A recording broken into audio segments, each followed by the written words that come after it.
The Zero Network by Thx4thestories. Read by Oakshadow5. Chapter 1. The Network Begins. Izuku Midoriya was 5 when he was handed his first quirkless shoe pin. Kachan had been out sick that day, so his bullies took the rare opportunity to attack Izuku without his bodyguard around. He'd ended up with a broken arm, and, after hours of waiting in the nurse's office, his mother was called to come get him. Inko had to take him to an underground clinic for the quirkless, since no doctors or hospitals would treat someone like him. His mom had stepped out of the room to take care of some paperwork, where the doctor finished putting his arm in a bright yellow cast. When she finished her task, she reached into a desk drawer.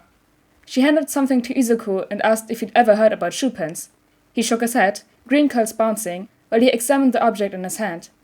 It was a small plastic bag with 4 pins or the same symbol of a Z, with a diagonal line through them. The only difference between the pins were the colors, one each, of black, white, blue, and yellow. The woman smiled kindly. "That's okay, only quirkless people know about them, so if you don't have any friends or family who are like us, you wouldn't have heard about them." She went on to explain that the pins were to be put on the tongue of his right shoe. Each color meant something different. White meant the person was safe and doing okay mentally and was willing to offer help to other quirkless people. Yellow meant they were having a hard time, may need help, but would also offer help to others if they could. Black was only to be worn if they needed help because they were in life-threatening danger, either from others or themselves. Blue was for people who were doing fine, but could offer no help to others. If someone was wearing the red shoes all quirkless people were forced to wear, because there was only one company willing to make shoes to fit the feet of people with extra toe joints, and of course they picked a color that would immediately make them easy to spot, but didn't have a pin, they hadn't met other quirkless yet. They hadn't found their community yet. The doctor told Izuku that if he ever met another quirkless person in shoes with no pin, to bring them to the nearest quirkless clinic, because they had them specially made and always had enough to hand them out. That was the same day Izuku learned that quirkless people refer to themselves as zeros. Izuku left the clinic that day with a white pin attached to his shoe, a yellow cast on his arm, and the biggest smile he'd had on his face since his diagnosis. When Izuku Midoriya was 6 years old, he found his way onto a website for quirkless people. It had been an accident. He'd been searching for information on a hero's quirk in an online forum where people discussed underground heroics.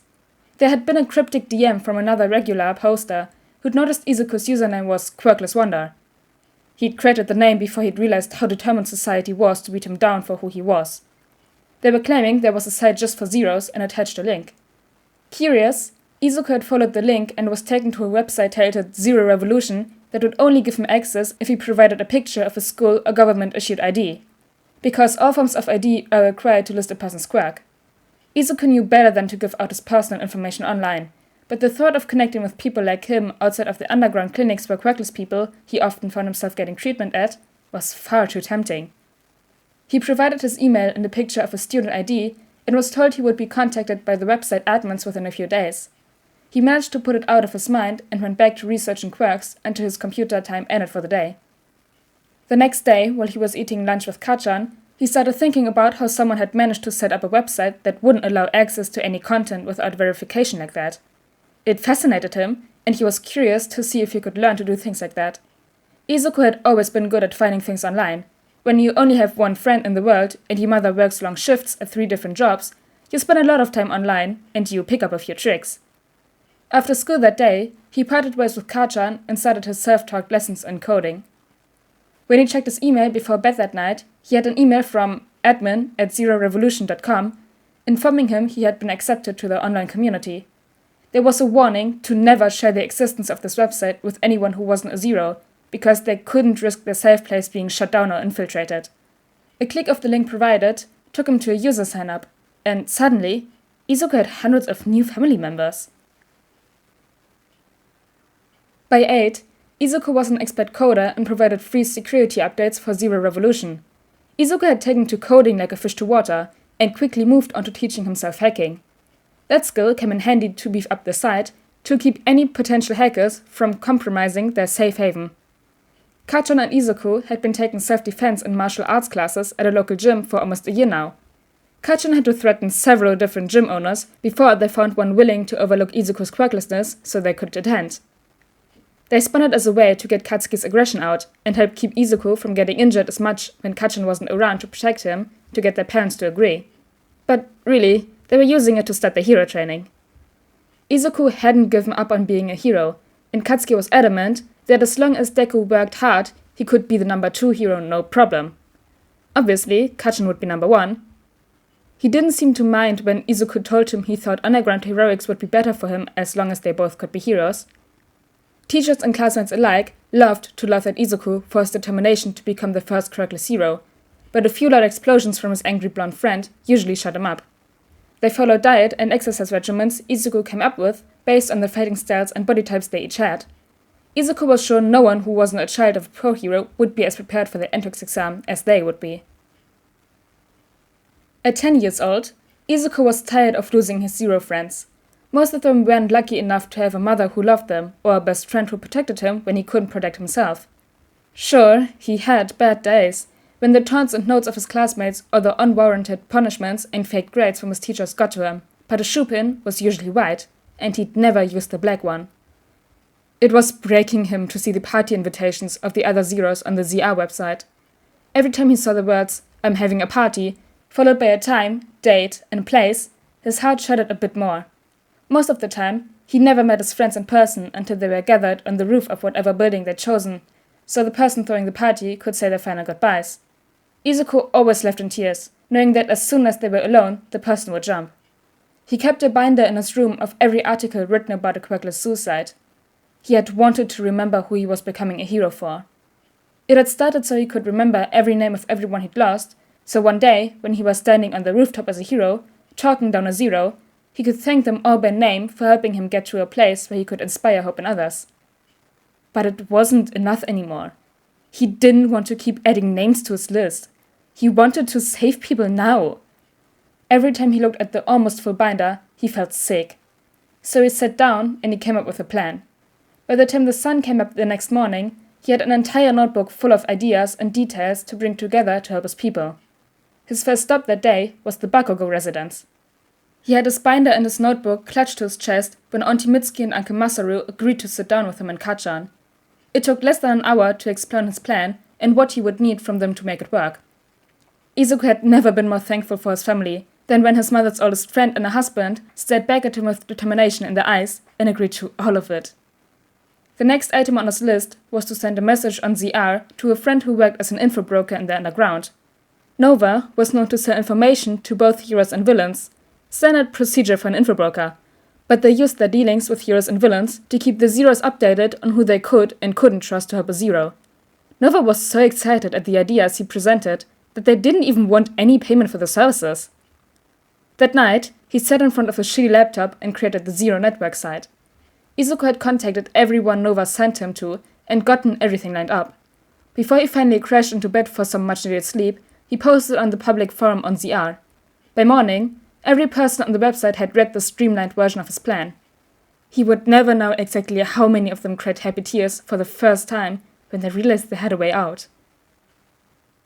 When he started UA at 15, the network had grown immensely beyond what he'd originally imagined.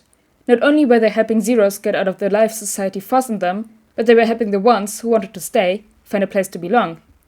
Nova had trained over 20 new info brokers, all rocking red shoes, and they slowly cornered the market. Turns out, when you spend your life trying to go unnoticed and learning to read people who think it's funny to trick the quirkless person, you get really good at quietly gathering information and weeding out lies. Izuku directed people to the martial arts gym he trained with, and soon the owner was proud of the number of quirkless people who'd worked harder than any quirked students. Almost all of their classes were a sea of red shoes. It was weird. In the last 5 years, Izuku had gone from being desperate to become a hero to knowing he already was. Even if it was just to other zeros, every time he got a message from someone in the network thanking him for giving them a new life, for giving them hope, he knew this was the reason he'd wanted to be a hero. He wanted to save people, and these were the people in most need of saving. That didn't mean he was going to give up on being a licensed hero. There were plenty of people with quirks for him to save. So, he tore through robots with the support items he'd been allowed to bring to the exam. He saved another kid from the zero pointer and ignored the disgusted look on her face when he answered a question about his quirk. He left the entrance exam, confident he'd placed high enough for the hero course. When his acceptance letter revealed he placed 5th overall, his mom made him his favorite meal and invited the Bakugos over for a celebratory dinner. Apparently, Uraraka couldn't keep her mouth shut, so everyone knew he was quirkless before Aizawa started the quirk apprehension test. Kachan was the only one standing near him while they waited for their turn for each test. The rest of the class was either sending him glares or ignoring his presence. A few were obviously just focusing on the test, the rest clearly not wanting the quirkless kid to try talking to them. Izuku made sure to remember who was who, so he'd know who to avoid being alone with. When he placed 2nd in the test, right behind Kachan, the shock was written on all of their faces. When Aizawa announced Hagakuri, who came in last, was expelled, Uraraka stamped her foot like a child. "If anyone should be expelled, it should be that quirkless kid!" Before Aizawa could open his mouth, Kachan popped off a small explosion in his hand. "Deku came in 2nd, you extra. Just because you're quirkest doesn't mean you can be stupid enough to think someone who beats 16 losers who have quirks should be expelled. If you want to act better than him, you need to work hard enough to not come in 10th place." He spun to glare at the teacher. "And if you even think about expelling Deku, I'll be leaving this shit school and we'll be hitting you and UA with a lawsuit that will bankrupt all of you." Izuku blushed. All the attention on him made him nervous. Plus, Kachan could get in trouble for speaking to the teacher like that. If he got in trouble on the first day for Izuku, he would feel terrible. Thankfully, Aizawa just raised an eyebrow. "I am not in the habit of expelling students that show potential. Uraraka, I don't put up with discrimination, and neither does UA. Detention after school today." Brown Eyes examined the entire class as he raised his voice. "This is the first and only warning for all of you. If any of you discriminate against or harass any student of UA on or off campus, you'll be expelled immediately. Heroes don't look down on anyone." The kid with purple hair, Izuku thought his name was Shinzo, looked as confused as Izuku felt. A teacher had never stood up for Izuku before, and the look on Shinzo's face told him he had a similar history. Maybe he should approach the boy? For now, he watched his other classmates. Some were angry, while others just nodded, unbothered. Uraraka looked shamed by being called out by the teacher, but not regretful for what she'd said. He would need to watch out for her.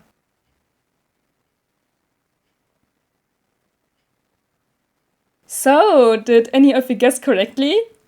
It's the Zero Network! It's a shorter fanfic than Viridian. It has 23 chapters. I don't really like quirkest Uraraka. It just feels kinda wrong. But I'm open-minded. I kinda read everything. But anyways, guys, I hope you all enjoyed chapter 1 of the Zero Network, and I'll see you all next time. Bye! Nova was known to sell information to... Nova is Aoyama. Oh shit, sorry guys.